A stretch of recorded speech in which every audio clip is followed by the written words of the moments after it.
आज हम बात करेंगे केमिकल बॉन्डिंग के बारे में। तो केमिकल बॉन्डिंग समझने से पहले हमको कुछ बेसिक चीजों का समझना बहुत जरूरी है। तो आइए हम देखते हैं वो सब बेसिक चीजें। तो हम सबसे पहले स्टार्ट करेंगे एटम के बारे में। देखिए, एटम एक बहुत ही पुराना वर्ड है। बेसिकली ग्रीक लैंग्वेज है, आपने सुनी होगी, ग्रीक अल्फाबेट्स भी सुने होंगे, अल्फा बीटा गेमा। वो ग्रीक जो लैंग्वेज है उसका एक वर्ड है एटोमोस। एटोमोस यानी कि अनकटेबल, जिसको हम काट नहीं सकते। वहां से ये एटम वर्ड आया है। यानी कि मैटर का ऐसा पार्ट जिसको हम फर्दर काट नहीं सकते। मान लीजिए आपके पास कोई एक चीज है, उसको आप छोटा करते जाते हैं, उसको काट करके उसको छोटा करते जा रहे हैं। एक टाइम ऐसा आएगा कि हम उसको ज्यादा और काट नहीं सकते, उसको और छोटा नहीं कर सकते। तो उस चीज को हम क्या कहेंगे? एटम कहेंगे। यानी कि जिसको हम फर्दर डिवाइड नहीं कर सकते।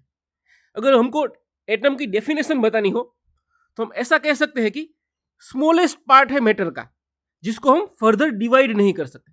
डिवाइड का मतलब फर्दर काट नहीं सकते, उसको और छोटा नहीं कर सकते। उसको हम क्या कहेंगे? एटम कहेंगे। तो देखिए, बेसिक चीज ये है कि ये ग्रीक लैंग्वेज से आया है, एटोमोस वर्ड से आया है, और उसका मतलब क्या होता है? जिसको हम फर्दर काट नहीं सकते। अब देखिए, एटम में क्या क्या क्या होता है। तो देखिए, एटम का जो सेंटर होता है, देखिए ये रहा, उसको हम क्या कहेंगे? उसको हम कहेंगे न्यूक्लियस कहेंगे, उसका केंद्र कहेंगे। और न्यूक्लियस में क्या होता है? देखिए, जो आपको हरे और लाल बॉल दिखाई दे रहे हैं आपको, वो क्या है? वो है प्रोटॉन और न्यूट्रॉन। जो हरे है वो है न्यूट्रॉन, और जो लाल है वो क्या है? वो है प्रोटॉन। ये जो प्रोटॉन होते हैं वो पॉजिटिवली चार्ज होते हैं, यानी कि उसमें प्लस चार्ज होता है। न्यूट्रॉन जो होते हैं उसका कोई चार्ज नहीं होता, वो इलेक्ट्रिकली न्यूट्रल होते हैं। और ये जो केंद्र है, न्यूक्लियस है, उसके आसपास देखिए आप इलेक्ट्रॉन घूम रहे हैं। ये जो आपको ब्लू कलर के बॉल दिखाई दे रहे हैं जो घूम रहे हैं, वो क्या है? वो है इलेक्ट्रॉन है। और वो कैसे होते हैं? वो नेगेटिवली चार्ज होते हैं। ये पॉजिटिव चार्ज और नेगेटिव चार्ज दोनों के बीच क्या होता है? एट्रैक्शन होता है। तो देखिए, इस प्रकार से एटॉम की रचना होती है। ये सबसे छोटा पार्ट है मैटर का। अब देखिए, तो मॉलिक्यूल क्या है? एटम तो आपने समझ लिया। मॉलिक्यूल क्या है? देखिए, मॉलिक्यूल बेसिकली क्या होता है? दो एटम से एक मॉलिक्यूल बनता है। यानी कि अगर दो एटम को हम मिला दे तो वो क्या बन जाएगा? वो मॉलिक्यूल बन जाएगा। आसान भाषा में कहूं तो एटम है वो सिंगुलर है, और मॉलिक्यूल जो है वो प्लूरल है। लैंग्वेज की भाषा में मैंने आपको समझाया। अब देखिए, मॉलिक्यूल जो है, जैसा कि मैंने अभी कहा कि दो एटम से, दो या ज्यादा या फिर कोई ज्यादा एटम से बनता है। ऐसा जरूरी नहीं कि दो तीन भी एटम हो सकते, चार भी हो सकते, लेकिन बेसिकली दो और ज्यादा एटम से क्या बनता है? मॉलिक्यूल बनता है। अब वो दो एटम जो है वो सेम भी हो सकते हैं और अलग अलग भी हो सकते हैं। देखिए, अगर H2 है, देखिए H2, तो इसमें दो हाइड्रोजन है। ये हाइड्रोजन का एक एटम है और दूसरा ये हाइड्रोजन का एक एटम है। दोनों मिल गए तो क्या बन गया? H2 बन गया। तो H2 क्या है? H2 है हमारा मॉलिक्यूल। हाइड्रोजन क्या है? हाइड्रोजन है हमारा एटम। देखिए आप यहां पर दो सेम एटम है, दोनों हाइड्रोजन एटम है। तो दो एटम को मिलने से क्या मिला है हमको? मॉलिक्यूल मिला है। अब देखिए, दूसरा एग्जांपल यहां पर S8 का है। ये सल्फर है। सल्फर के 8 एटम मिल जाए तो क्या बन जाएगा? सल्फर का मॉलिक्यूल बन जाएगा। अब देखें, अभी हमने ऐसा कहा कि एलिमेंट सेम हो, तो सेम यानी कि दो सेम ही एटम हो तो उससे क्या बनता है? मॉलिक्यूल बनता है। लेकिन ऐसा भी हो सकता है कि दो अलग अलग एटम हो, फिर भी मॉलिक्यूल बन सकता है। इसका एग्जांपल ये देखो, H2O और HCl। देखिए HCl में क्या है, एक H है और एक Cl है, ये हाइड्रोजन एटम है, और ये क्या है, ये क्लोरीन एटम है। दोनों अलग अलग है, देखें यहां पर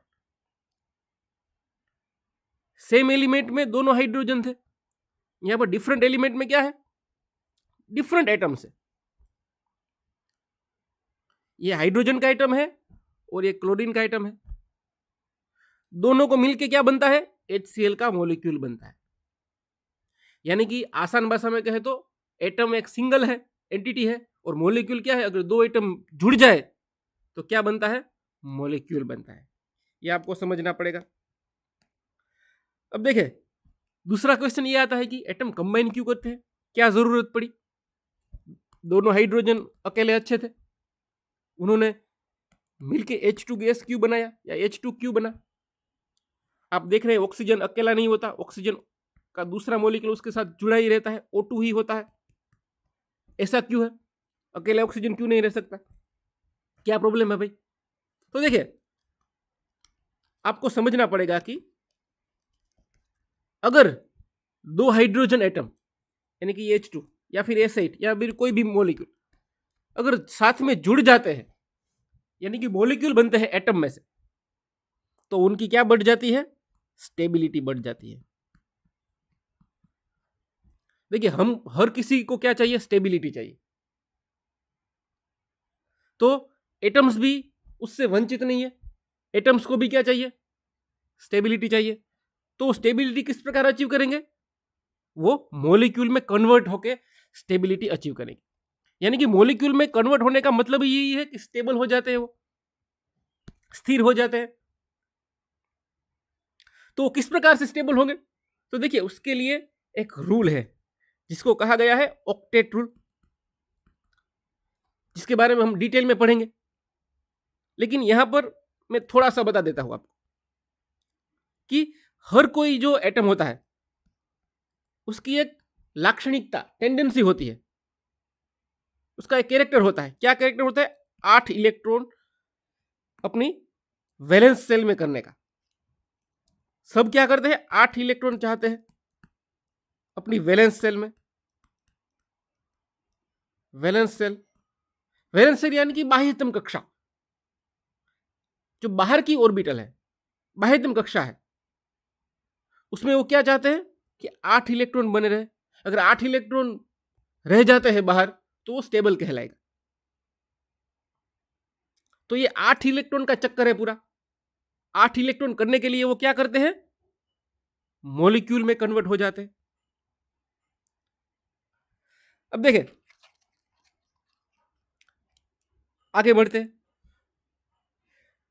दूसरी जो टर्मिनोलॉजी है, जो व्याख्या है, वो है केमिकल बॉन्ड। तो केमिकल बॉन्ड किसे कहते हैं, देखिए बेसिकली जब दो एटम कंबाइन होते हैं, एक साथ जुड़ जाते हैं किसी फोर्स के तहत, तो उसको हम क्या कहते हैं, केमिकल बॉन्ड कहते हैं। अगर केमिकल भाषा में मुझे उसकी डेफिनेशन बतानी हो तो मैं इस प्रकार कहूंगा कि a strong force of attraction holding two atoms of the molecule together is called chemical bond. यानी कि कुछ ऐसा फोर्स है, कुछ ऐसा बल है जो दो एटम को क्या करता है, जोड़े रखता है। आसान एग्जांपल मैं हाइड्रोजन का लेता हूं। देखिए ये हाइड्रोजन है, ये भी हाइड्रोजन है, दो एटम है, ये क्या है, दोनों एटम है। अब कुछ फोर्स ऐसा है, कुछ बल है जो क्या करता है, इन दोनों को एक दूसरे के साथ जकड़े रखता है। उसको हम क्या कहेंगे, इस ऐसे फोर्स को हम क्या कहेंगे, केमिकल बॉन्ड कहेंगे। तो ये हाइड्रोजन के बीच में मैंने जो लकीर खींची है वो क्या है, वो एक प्रकार का केमिकल बॉन्ड है। अब ये मत सोचिएगा कि हाइड्रोजन के बीच में ऐसी लाइन ड्रॉ की हुई होगी, ऐसा बिल्कुल नहीं होता। ये तो हमारे समझने के लिए हमने ऐसा ड्रॉ किया है, वरना ऐसी कोई लाइन नहीं होती। तो समझने के लिए, बॉन्ड को दर्शाने के लिए हम ऐसा दर्शा रहे कि दोनों हाइड्रोजन के बीच बॉन्ड है। तो आसान भाषा में कहें तो केमिकल बॉन्ड है क्या, सिर्फ एक फोर्स ऑफ अट्रैक्शन है जो क्या करता है, दोनों एटम को जकड़े रखता है। जैसा कि हमने कहा फोर्स ऑफ अट्रैक्शन है। देखिए ये हाइड्रोजन वाला, देखिए आप ये एनिमेशन से आप देखें, पहले दोनों अलग अलग थे, देखिए इसे बॉन्ड बन रहा है। देखिए आप, पहले हाइड्रोजन एटम थे, अब क्या बन गए, हाइड्रोजन मॉलिक्यूल बन गए। आगे देखते हैं, अभी पूरी बेसिक चीजों का हम अभ्यास करेंगे हम। अब देखिए दूसरा पॉइंट है हमारा बॉन्ड लेंथ। बॉन्ड लेंथ किसे कहते हैं? आप अगर नाम सुनेंगे तो आपको थोड़ा सा अंदाजा आ जाएगा कि ये लेंथ के बारे में बात कर रहे हैं। लेंथ यानी कि लंबाई। किसकी लंबाई? बॉन्ड की लंबाई। अब देखें, अभी हमने बॉन्ड को ड्रॉ किया, तो उस कितना लंबा है उसको हम क्या कहेंगे? उसकी बॉन्ड लेंथ कहेंगे। केमिकल भाषा में, अगर केमिस्ट्री में हमको दर्शाना हो तो डेफिनेशन के फॉर्म में तो हम क्या कहेंगे कि there is a definite distance between two bonded atoms which is called chemical bond. यानी कि फिक्स डिस्टेंस है दो एटम के बीच में, उसको हम क्या कहेंगे? बॉन्ड लेंथ कहेंगे। देखिए ये हाइड्रोजन है, ये हाइड्रोजन है, तो इन दोनों हाइड्रोजन के बीच में कुछ डिस्टेंस होगा, और वो डिस्टेंस कितना होगा? बहुत ही छोटा होगा। ये जो डिस्टेंस है उसको हम क्या कहेंगे? बॉन्ड लेंथ कहेंगे।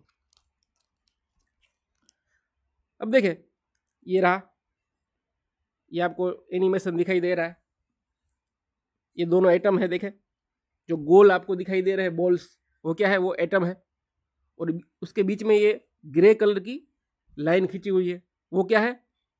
केमिकल बॉन्ड है। और ये जो दोनों के बीच का जो डिस्टेंस है,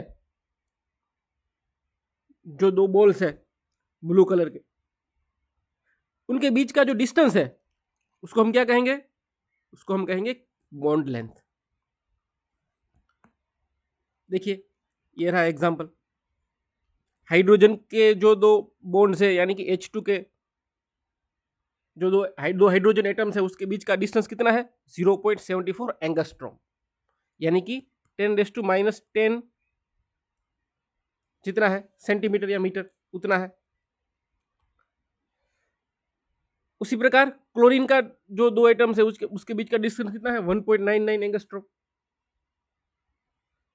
HCl का कितना है? 1.27 एंगस्ट्रॉम, बहुत ही छोटा होता है। आगे बढ़ते हैं, और दूसरी एक इंपॉर्टेंट चीज कि ये जो डिस्टेंस है वो सेंटर से सेंटर, न्यूक्लियस से न्यूक्लियर मेजर किया जाए। यानी कि आसान भाषा में मैं कहूं तो मान लीजिए ये हाइड्रोजन का एटम है,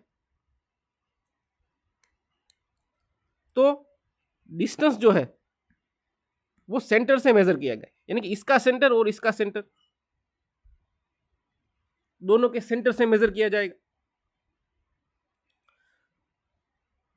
आगे बढ़ते हैं, अगला हमारा पॉइंट है बॉन्ड एनर्जी। अब देखें, अगर कोई दो एटम्स बॉन्ड बना रहे हैं और उसका कोई बॉन्ड है, तो अगर हम उसको कुछ एनर्जी दे तो क्या होगा? जो बॉन्डेड एटम्स थे वो अलग हो जाएंगे, सेपरेट हो जाएंगे। तो जितनी एनर्जी हमने दी उन दोनों को सेपरेट करने के लिए, उसको हम क्या कहेंगे? बॉन्ड एनर्जी कहेंगे। देखिए ये मान लीजिए हाइड्रोजन एटम है और ये हमारा दूसरा हाइड्रोजन एटम है, दोनों के बीच कोई बॉन्ड है। अब मैं क्या करता हूं, इसको तोड़ने के लिए मैं क्या देता हूं? एनर्जी देता हूं। इसको क्या देता हूं? एनर्जी देता हूं। जिससे क्या होगा? जिससे ये बॉन्ड टूट जाएगा और एक हाइड्रोजन अलग और दूसरा हाइड्रोजन अलग, दोनों हाइड्रोजन के कैसे हो जाएंगे? फिर से एटम में कन्वर्ट हो जाएंगे। अब ये पहले ये मैटर थे, सॉरी मॉलिक्यूल थे, अब इसमें कन्वर्ट हो जाएंगे, एटम में कन्वर्ट हो जाएंगे फिर से। तो उसको हम क्या कहेंगे? उसको हम कहेंगे बॉन्ड एनर्जी। यानी कि कितनी एनर्जी चाहिए जिससे हम क्या करें? दोनों हाइड्रोजन जो एटम जो है, जो बॉन्डेड है, जो मॉलिक्यूल है, उसको हम दूर कर सके, एक दूसरे से कितना दूर कर सके, एक दूसरे से अलग करने के लिए कितनी एनर्जी चाहिए, उसको हम क्या कहेंगे? बॉन्ड एनर्जी कहेंगे। दूसरे आसान शब्दों में मैं कहूं तो मॉलिक्यूल से एटम में कन्वर्ट करने के लिए कितनी एनर्जी चाहिए। पहले ये हाइड्रोजन मॉलिक्यूल था, उससे इसको हमने किस में कन्वर्ट कर दिया? हाइड्रोजन एटम में कन्वर्ट कर दिया। तो मॉलिक्यूल से एटम में कन्वर्ट करने में कितनी एनर्जी चाहिए, उसको हम क्या कहेंगे, बॉन्ड एनर्जी चाहिए, उसको हम कहेंगे बॉन्ड एनर्जी। अगर डेफिनेशन हमको कहनी हो तो हम ऐसा कह सकते हैं कि minimum amount of energy required to separate the bonded atoms. जो एटम बॉन्डेड हो चुके हैं, जो बंध बना चुके हैं, उसको सेपरेट करने के लिए हमें कितनी एनर्जी चाहिए, उसको हम क्या कहेंगे, बॉन्ड एनर्जी कहेंगे। अब देखें, ये आप चित्र को देखें, ये दोनों हाइड्रोजन एटम है, यहां पे बॉन्ड बना हुआ है, देखें आप। अब मैं एनर्जी लगाऊंगा तो क्या हो जाएगा, दोनों अलग अलग हो जाएंगे। देखिए ये मॉलिक्यूल था, अब ये यहां मैं लिखता हूं, देखें ये क्या है, ये है मॉलिक्यूल, और इसमें किस में कन्वर्ट हुआ, एटम्स में कन्वर्ट, दोनों अलग अलग हो चुके हैं। देखो, तो जितनी एनर्जी चाहिए उसको क्या कहेंगे हम, बॉन्ड एनर्जी कहेंगे, और वो हमेशा किस में होती है, किलो जूल पर मोल में होती है। देखिए यहां पर प्लस 436 किलो जूल पर मोल एनर्जी चाहिए, तब जाके वो सेपरेट हो पाएंगे। जितना ज्यादा स्ट्रॉन्ग बॉन्ड है उतनी ज्यादा एनर्जी की जरूरत होगी, उतनी ज्यादा एनर्जी चाहिए। समझ सकते हैं आप, स्ट्रॉन्ग कनेक्शन है तो उसको ज्यादा एनर्जी चाहिए दूर करने के लिए। अगर बॉन्ड थोड़ा कम है, वीक है, तब क्या होगा, तब कम एनर्जी में भी हम उनको सेपरेट कर सकते हैं। सो हर एक मॉलिक्यूल का आपको क्या मिलेगा, डिफरेंट बॉन्ड एनर्जी मिलेगी, डिफरेंट शेप मिलेगा, डिफरेंट बॉन्ड लेंथ मिलेगी, क्योंकि हर एक जो मॉलिक्यूल है वो यूनिक है। जिस तरह हर आदमी यूनिक होता है, हर आदमी की फिंगरप्रिंट अलग होती है, उस तरह जो मॉलिक्यूल होते हैं वो भी यूनिक होता है, उनकी भी बॉन्ड एनर्जी, बॉन्ड लेंथ, सब कुछ अलग होता है। देखिए इस प्रकार से स्पेस में मॉलिक्यूल्स घूमते रहते हैं। देखिए आप, देखिए अब हम बात कर रहे थे केमिकल बॉन्डिंग की, तो अगर हमें किसी भी मॉलिक्यूल को स्टडी करना हो, उसकी फिजिकल और केमिकल प्रॉपर्टी को स्टडी करना हो, तो हमें उसके केमिकल बॉन्ड के बारे में समझना बहुत ही जरूरी है कि उसमें कैसा केमिकल बॉन्ड है, उसकी बॉन्ड लेंथ कितनी है, या फिर उसका बॉन्ड एंगल कितना है, वो बहुत ही जरूरी है। अगर हमने इन चीजों को समझ लिया, केमिकल बॉन्ड को, केमिकल बॉन्ड लेंथ को, या फिर बॉन्ड एंगल को, तब हम उसकी प्रॉपर्टी को समझ पाएंगे। उसकी फिजिकल और केमिकल जो प्रॉपर्टीज है वो इन सभी चीजों पर डिपेंडेंट है, यानी कि केमिकल बॉन्ड, बॉन्ड लेंथ के ऊपर, बॉन्ड एंगल के ऊपर, उन सब के ऊपर फिजिकल और केमिकल प्रॉपर्टीज डिपेंडेंट है। अब देखिए बॉन्ड कई प्रकार के हैं, जैसे हो गया ionic bond, covalent bond, coordinate covalent bond, metallic bond, hydrogen bond और वांडर वाल्स बॉन्ड। टोटल हमने यहां पर 6 बॉन्ड लिखे हैं। देखिए कई बुक्स में ये जो कोऑर्डिनेट कोवेलेंट बॉन्ड है और कोवेलेंट बॉन्ड है, दोनों को एक ही गिना हुआ है। अगर हम ऐसा करते हैं तो 5 बॉन्ड हो गए, अगर हम दोनों को अलग अलग लिखते हैं तो 6 बॉन्ड हो गए। इन सभी बॉन्डों का जो बॉन्ड्स है उनका हम अभ्यास करेंगे।